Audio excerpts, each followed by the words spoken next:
a lot of land around it, whether you want to consider that colonization or not. Here's the question. Is all colonization wrong, do you think? It's a good question. You asked that before the show, too. Yeah. I don't either. There's this romanticizing it on the left about like Native Americans, for instance.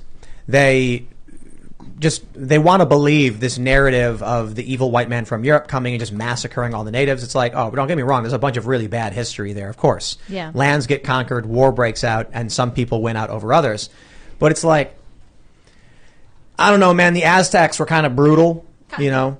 They were warring with each other. They were sacrificing people, ripping out their hearts and stuff like that. So it's hard to say, you know, but based on our standards as Americans with the Constitution, the answer is yes, if you think our standards are better than other countries' standards. So, you know, Hong Kong, for instance, I think you were mentioning this before the show.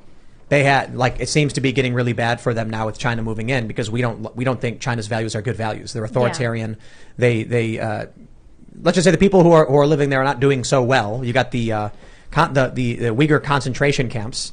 So would Hong Kong be better off with, you know, Western colonization? I think the people there thought so. Hong Kongers, yeah, I think they would have thought so. I mean, they're the ones that are being thrown in jail for being dissidents. And so I would say that, you know, they try to champion free speech, which are Western values. Those are not universal values. So, but I don't know that the ends necessarily justify the means in all of these cases. But was Hong Kong better off as a British colony? 100%.